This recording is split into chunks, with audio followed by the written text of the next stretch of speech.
abanyabwenge sibo babona ibyo kurya. Bajorokone ba diploma ba bachelor's degree masters professor doctora ngabo nabo ntibabona ibyo kurya uko biboneye. Hari icyo bisaba. Tuvuge ngo amena cyane.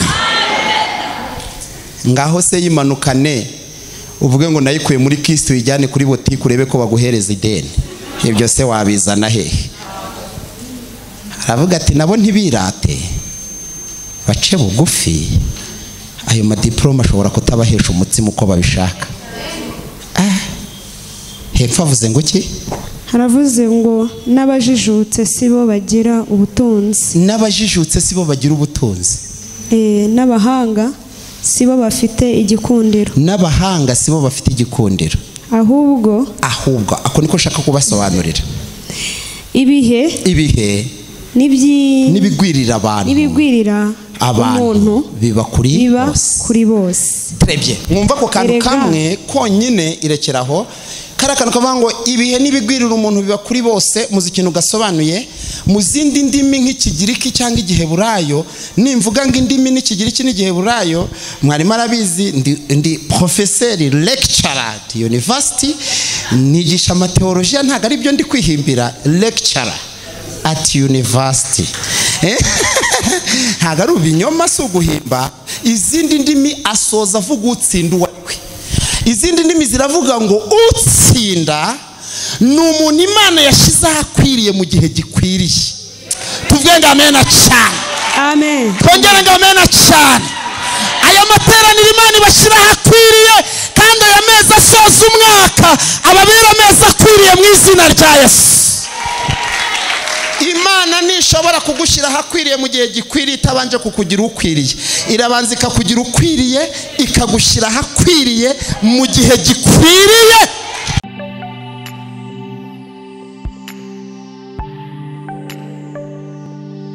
Ibintu byose murindishije imbaraga z'amasengesho ntibizigera bijya hasi. Mu mwaka w'1835 ayo ni amateka. Umugabo bita Nyuma niwe mugabo wa mbere wakoze ikigo cy'imfubyi agikorera mu Bwongereza.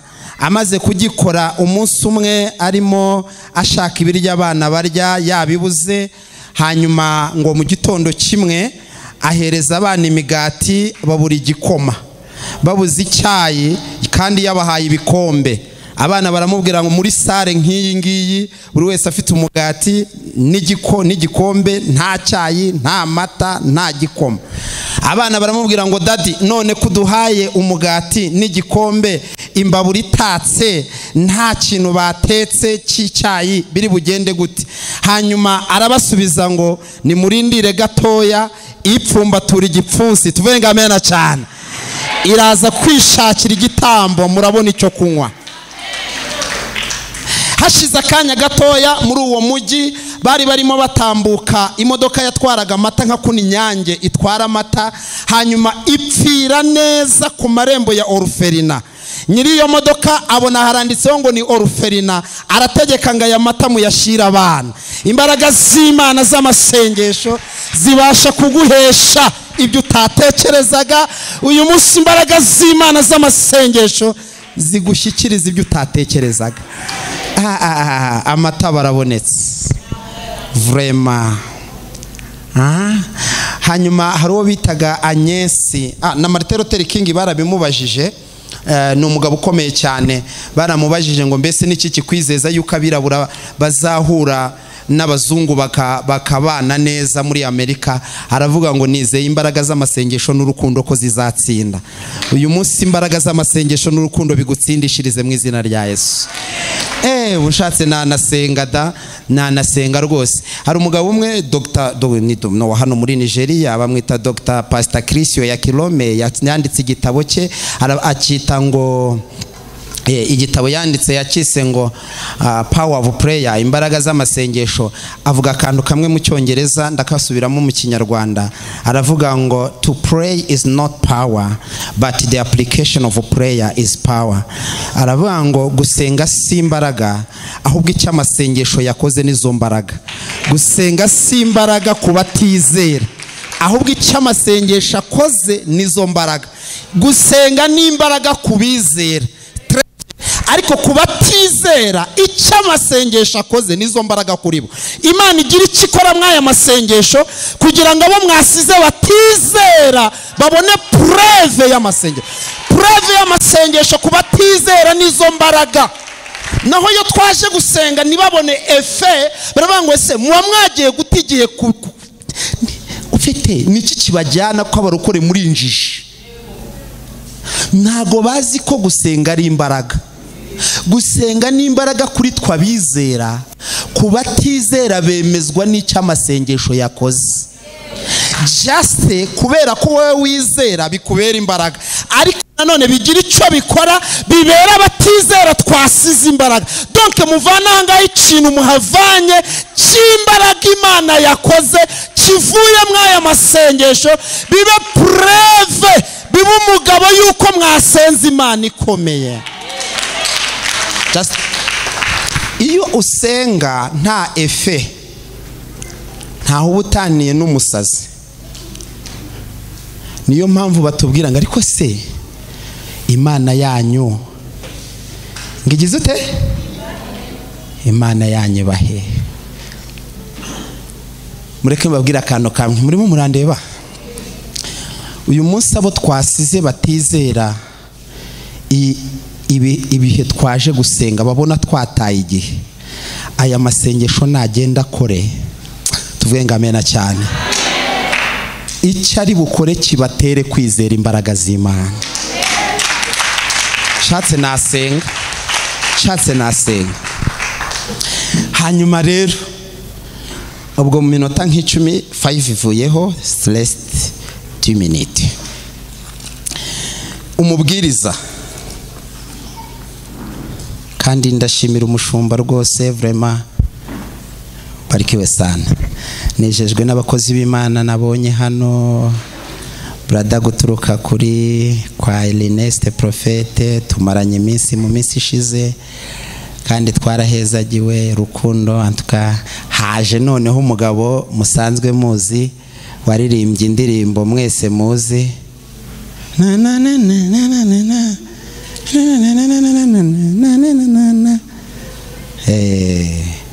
muramuzi. Araza no kubaririmbiraho, uretse kare n'umuyobozi mu itorero rya ADPR. Hanyuma mureke nsomera ijambo, umubwiriza 9:11 haranditse mwebwe ntimujyeyo mumpa amatwi gusa, mwijya gusoma se bitabagora, kandi nimba ari ibintu nanga umuntu ugorana wijyayo. Nk'ubu ngo mumubwiriza ubu hari nk'umuntu utahazi yahita akajya mu byahishuwe, aho kugira ujyeyo rero reka ngusomere. 9:11 aravuga ngo nongeye kubona munsi y'ijuru mbona yuko aho basiganwa abanyambaraga atari bo basiga abandi.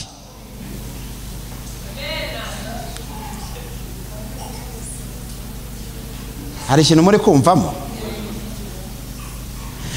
Nongeye kubona munsi y'ijuru mbona yuko aho basiganwa abanyambaraga atari bo basiga, kandi mu ntambara intwara atari zo zitsinda.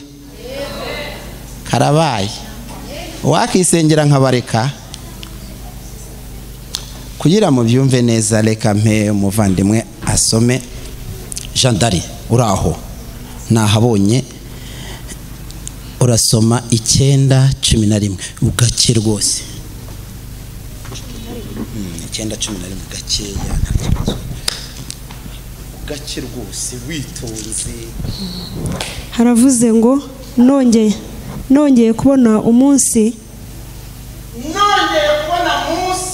y'ijuru mbona yuko aho basiganwa abanyambaraga atari bo basiga abandi. Uretse gatoya ugomeze ubumaho ngaho y'umuntu avuze ngo nongeye, ako konyine nicyo twita experience, nicyo twita ubunara. Ribonye umuntu bivuze n'imesi ya Salomo, yarafite ubunara ribonye munsi y'ijuru. Cyambere yarafite ubunara ribonye, waritse ngakore yarafite ubunara ribonye nk'umuntu sorry too much, yarafite ubunara ribonye nk'umunyabwenge wa mbere wabayeho, nta nuzabaho nkawe. yari afite ubunararibonye nk'umutunzi, nta nuzabaho nkawe. Yari afite ubunararibonye nk'umugabo mwiza, vraiment yari very handsome boy, guys, boga tusa, ku buryo ngo bamuturaga amaturo baje kureba handsome gusa uburyo asa. Data we, kamtipe yari igitangaza, ariko ngo bazanaga amaturo baje kureba fizike ye gusa, apana moro physics yiwe gusa. ngo abamikazi bakava hakurya n'amaturo bakaza kubarara kumureba face gusa. Data we, haleluya haleluya. Arangije aravuga ngo nongeye kubona mu minsi mbayeho, aravuga ngo nongeye kubona inshuro irenze imwe mbona munsi y'ijuru mu marushanwa abanyambaraga sibo basiga abandi. Icyambere ubivuze ntiwahakana, afite ubunararibonye, yabonye amarushanwa menshi.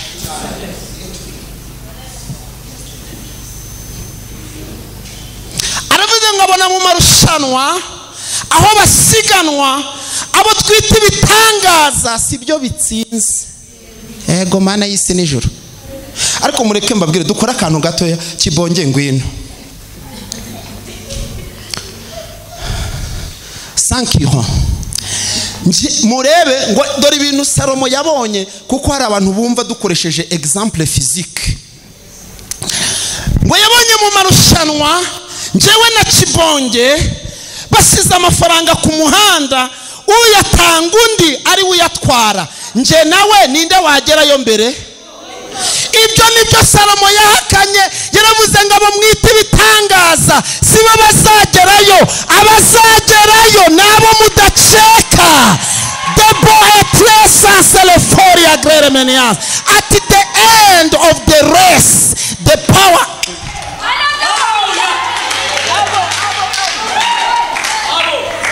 Abo mwexpectinga, abo muhereza amagrade, abo mushira hejuru, ndabona ku musozo sibo batsinze.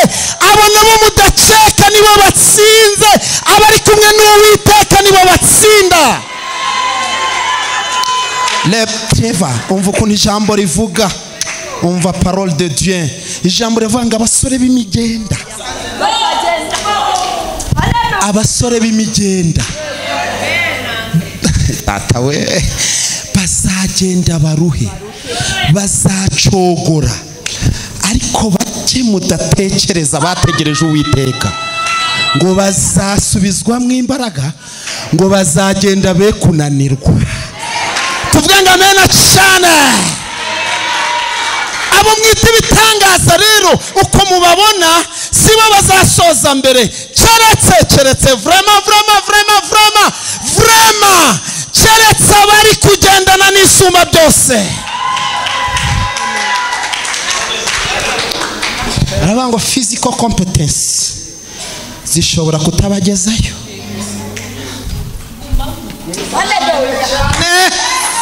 Tuvuge ngo amena cyane. Gendarme hepfo avuze ngo iki? Haravuze hati kandi mu ntambara intwara atari zo zitsinda. Je vais vous donner un exemple vraiment. Murebe nge na sister turwana, harya ubu ninde wanesha undi? Siko mubibona? Salomo yaravuze ati abo mwita ibihangange batsinda urugamba rusoza rubagaraguye, abo mudaceka. Tuvuge ngo amena cyane. Amen. Niyo mpamvu irimo ngo mwana wanjye komera, genda uko imbaraga zawe, genda uko imbaraga zawe zingana. Abo mudaceka physiquement mundebye rwose, uretse ariko n'uyu n'abagabo batatu muze kubigerageza tugeze hanze ntimwanyifasha, ubigerageze gato urareba ikirakubaho. Ariko Salomo aravuga ngo abo mwita ibitangaza ku musozo w'urugamba sibo muzabona. Muzabona bategereje intege zivuye ku mwami. muhicarire ubundi umuyobozi ahite ko azamuka mu kanya adusengere. Ugiyeyo rwose ndahita ko ninigendera ngaho nicare hariya nyine, humura ntago ari ukugenda, ni ukwicara ngategereza. Ngaho soma. Haravuze ngo kandi ndetse abanyabwenge sibo babona ibyo kurya. Bajorokone, ba diploma, ba bachelor's degree, masters, professor, doctora, ngabo nabo ntibabona ibyo kurya uko biboneye. Hari icyo bisaba. Tuvuge ngo amena cyane. Ngaho se yimanukane uvuge ngo nayikuye muri Kristo ijyane kuri botike urebe ko baguhereza ideni. Ibyo se wabizana hehe? Aravuga ati nabo ntibirate, bace bugufi. Ayo madiploma ashobora kutabahesha umutsima uko babishaka. Hepfo avuze ngo iki? Haravuze ngo n'abajijutse sibo bagira ubutunzi. N'abajijutse sibo bagira ubutunzi. N'abahanga sibo bafite igikundiro. N'abahanga sibo bafite igikundiro. Ahubwo ako niko shaka kubasobanurira. Ibihe nibigwirira abantu. Nibigwirira abantu biba kuri bose. Trebye. Mwumva ko kantu kamwe konyine irekeraho. Karakano kavango ibihe nibigwirira umuntu biba kuri bose. Muzi ikintu gasobanuye mu zindi ndimi nk'ikigiriki cyangwa igiheburayo. Nimvuga ngo indimi n'ikigiriki n'igiheburayo, mwari marabizi ndi professeur lecturer at university, nigisha amateologia, ntago ari byo ndi kwihimbira. Lecturer at university. Ntago ari ubinyoma, si uguhimba. Izindi ndimi asoza avuga utsinda uwawe. Izindi ndimi ziravuga ngo utsinda ni umuntu Imana yashize ahakwiriye mu gihe gikwiriye. Tuvuge ngo amena cyane. Amen. Twongere ngo amena cyane. Aya materaniro Imana ibashira ahakwiriye, kandi aya mezi asoza umwaka ababera amezi akwiriye mu izina rya Yesu. Imana nishobora kugushyira ahakwiriye mu gihe gikwiriye itabanje kukugira ukwiriye. Irabanza ikakugira ukwiriye, ikagushyira ahakwiriye mu gihe gikwiriye. Tuvuge ngo amena cyane. Amen. Nsoza rero vraiment nakiriye Prophet Emmanuel mu izina rya Yesu. You are welcome guys. Ubu sinshoje. Asomere n'uyu murongo ukurikiye. Mbabarira ntusome. Ndakwingize bwihorere. Mbakwingize mbabarira kugira ngo umuyobozi bimubere byiza. Uwo watuma dusara burundu. Hanyuma mureke mbabwire utsinda ni umuntu Imana iri bufate ikamushyira ahantu hakwiriye, ikahamushyira mu gihe, kandi nawe ari umuntu ugize ute. Uyu munsi mushyirwa ahakwiriye mu izina rya Yesu. Bibiri ivuga ngo ikintu cya mbere gikomeye Adamu na Eva yahuye nacyo, Imana yamushyize ahakwiriye. Ikintu Satani yakoze yabakuye ahakwiriye. Nicyo cyazanye Yesu mu isi. Twari turi ahadakwiriye, angera tugarura ahakwiriye. Niyo mpamvu yavuze ijambo rikomeye cyane ngo abari muri Kristo Yesu nta teka bazacirwaho, kuko bari ahakwiriye. Kamabwire seke rimwe inshuti zanjye, buriya abarozi baducunga tuvuye ahakwiriye niho baturoga, kuko ahakwiriye ntibashobora. Ahakwiriye ni muri Kristo Yesu. Nta waroga muri Kristo ngo bikunde, aho ngo bacunga duponyotse gato tunaniwe kubwiza intege nke z'uyu mubiri, bakadufatira ahadakwiriye. Basi murakoze basi. Sibyo bene data? Buriya ntibyashoboka. Buriya mu kintu kimwe Bibiliya igaragaza, iyo Eliya aza kwibeshaga akarwanira na Ahabu mu kibaya, yari afite ingorane, ariko yarabashutse abajyana ku musozi we n'Imana. Yabavanye muri connection yabo abajyana muri connection ye. Alevone sanserefaye arababwira ati hano muri Karumeli ntibahatambira, tujya hano mu kibane tuzamuka i Karumeli. Bazamuka connection y'abahanuzi ba Bayali yajyaga ijyamo akadege, hajyagamo akadege. Uko bazamuka 4G ya Eliya ikagenda izamuka. Imana ikuzamura ahantu connection yawe n'Imana yuzura. Nyakubahwa muyobozi, akantu kamwe konyine, kamwe konyine. Reka mbabwire akantu kamwe. Imana ibashyira hakwiriye. Imana ibashyira ahantu connection y'abadayimoni ibura, mwebwe mukagira full connection. Bayari na Ashera babure connection ku buzima bwanyu. Nimba munyumva tuvuge amena cyane. Mureke mbabwire, nimba mushaka kumenya ko hakwiriye habaho, ninde muntu warangura ibisheke akajya kuranguza kuri convention? Bivuze ngo hari ahantu hadakwiriye.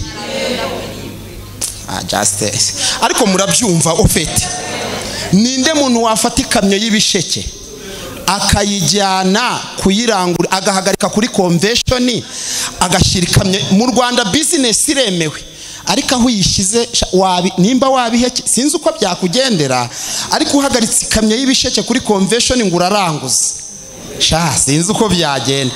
Business niyo, ariko aho yishize siho. Nago hakwiriye vraiment. Imana ibafashe aho mwerekeje hose hahura n'Imana ishaka. Tu munsi hariya mu Kiyovu, iyo umuntu asaza afashwe n'abadayimoni nta usarazamuka, bose baramanuka. Bivuze ngo hari ahantu harakwiriye ku buryo n'abadayimoni bahatinya. Imana igushyira ahantu n'abadayimoni batinya, location n'abadayimoni batinya. Muyobozi, Imana iguhungisha. Ngongereye iminota 3 mbwira kuvuga. Trebse. Barikiwe sana papa. Imana ibashyira hakwiriye mu izina rya Yesu. Imana igushyira muri position. Tuvuge ngo amena cyane. 4G yuzura. Imana igushyira ahantu connection yawe ibafuru y'abadayimoni kajyamo akadeji. Tuvuge ngo amena cyane. Imana igushyira ahantu connection yawe yuzura y'abarozi bure. Imana igushyira ahantu connection y'ubukira yuzura y'ubukene bure. I connect you in that dimensions. 3 minutes.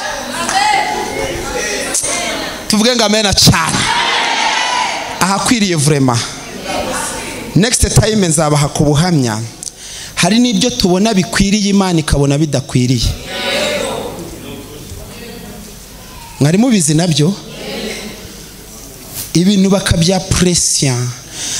Ndangiza icyiciro cya 3 cya kaminuza, nabonye akazi keza vraiment, mfite imodoka y'akazi, ndi director wa finance, mbi very guys, very appreciated too much. Ndaka kumbwira kunguba. Mbwira kunguba ako kandu kari kumfasha neza. Akahe? Inguba aho hantu njaka ko avugaho kunguba.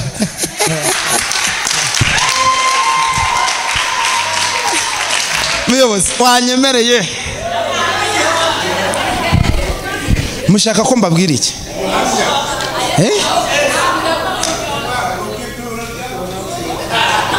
Mushaka? Ndaje gatoya. Tuvuge ngo amena cyane. A little bit brother.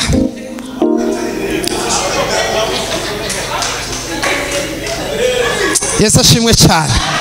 Sibundi ubu ariko muraho. Imana ibashyira hakwiriye mu izina rya Yesu.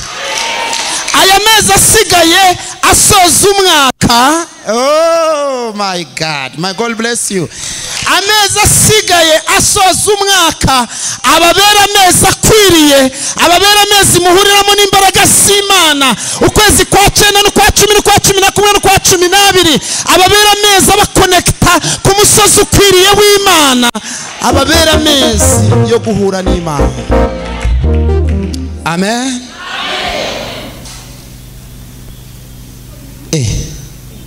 Ariko mumeze neza. Sawa rero. Ngwino hano gato. Zana niyo ntebe yawe.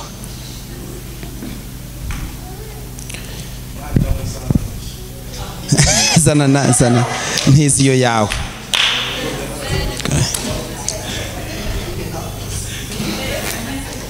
ndaje gato for few minutes then I finish. All right. Are you here? Yes. Oh, very nice. Ntimugire iyo uri mwarimu uba umeze nk'umwana bumva bavuga utuntu turaho nyine, kandi nawe kubera uri umucuruzi ntiwamara akanya utavuze ikiro ibiciro. Muratureba n'uyu mumesiye aha twicaye, shyiramo imbaraga wicara ukomere, kumuhagurutsa biragoye. Ikibazo suko andusha imbaraga, kibazo ni position nicayemo. Hari abantu bari mu buzima mitiwere nugukurura, ibyo kurya nugukurura, minerivare ekashwi bitewe na position barimo. Ariko murebe ikintu kigiye kuba muri uyu mwanya, prophecy. Uyu muntu nimpindura position nkajyaha kumuhagurutsa biremeye. Imana ibahindurire position, none ibyo mukora byemere mu izina rya Yesu. Imana ibahindurire position.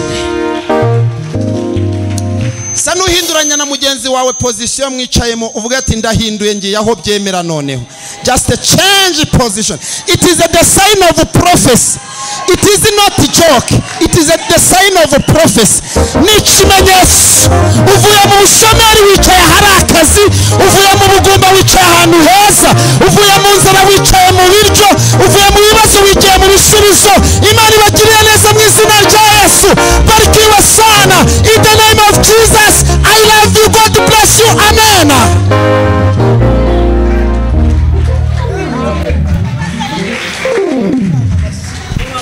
Komera Imana amashyi mu izina rya Yesu niba gikora.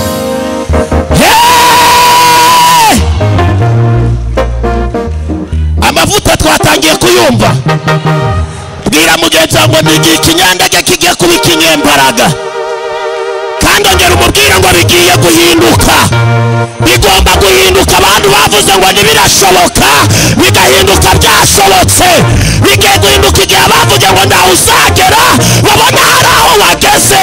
Bigiye guhinduka mu buzima bwawe. Hari abantu batanu biri mu materaniro babona bigiye guhinduka. Muri famiye bihinduke, mu bana bawe bihinduke. Wazamuye haleluya uhagaze, wahagurutse ukazamura haleluya ko bigiye guhinduka. Haleluya bihinduke. Komera Imana amashyi wicare mu izina rya Yesu. Kubera iminota dufite n'igihe, uyu munsi njobora no kutavuga, dufite imiriro gusa. Uyu munsi dufite imiriro. Murabona ko byatangiye guhinda, kandi ndabona marayika yatangiye gukiza indwara, baje bababaye yishura amadeni, marayika yatangiye gukora akazi. Bwira mugenzi ngo bamaso, Yesu yiteguye gukina finale. Icyo usabwa ni ukutarangara, ibindi Imana igiye kubirangiza. Icyo usabwa ni ukuba maso, uba ngubwire muri aya materaniro dogiteri urangiza icyo kigeragezo yabonetse. Muri aya materaniro ahangaha niho bari kunyumva, uje kurangiza ibyananiranye yabonetse, uje gushyiraho iherezo yabonetse. Wazamuye haleluya. Rabasaka ya salama herebasakopera. Aho babyumva ari amavuta tutiyabera, ariko hari Imana itabera. Muri famiye bakubera, ariko hari Yesu utajya kubera. Ibintu byabera ubuzima bwawe. Umutegera muri Kananiya aramubwira ngo igisigaye ni ikitama cy'ubugingo. Ni umucamanza utabera. Hari umucamanza utabera ugiye kukwinjiza mu byawe. Munyeganyeze umubwire ngo haje umucamanza utabera. Sista kene paka ya samanda yaba alisiki faribora. Hari umwami Yesu utajubera. Hari umwami Yesu utareba ku isura. Hari umwami Yesu utareba uvuka. Uwo nguwo uvuga bikaba, yategeka bigakomera. Aravuze ngo nonaha arabihindura bisha. Wahagurutse haleluya nibunyumva. Wahagurutse ugatanga abantu babiri ukazamura haleluya. Wakwiyongeza ukazamura haleluya y'imbaraga. Haleluya. aho icara mukanya ndibisanzwe abaye mubwire ngo imbere hagatoya ndahagutuye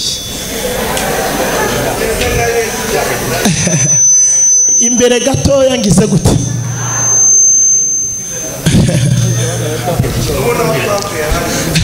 babarira reka bazana igiturisho uzana ituro Munyiziza muri barure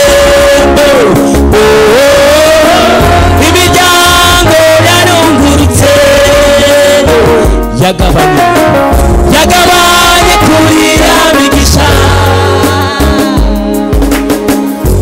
Gorigota kera waricaga uwakugezeho yari kivume nahageze umutima uratsindwa hamindukira imbabazi Gorigota kera waricaga uwakugezeho yari kivume nahageze umutima uratsindwa hamindukira imbabazi Mbera ku marembo y'ijuru simfite isoni zo kwinjira yababariye idahise kunda nasanze ko yabuye ni Yesu naraye ku rurembo niseguye Kristo amateka yanjye ahindukira ku marembo y'ijuru naraye ku marembo y'ijuru naraye ku marembo y'ijuru reka dukomere Imana amashyi mu izina rya Yesu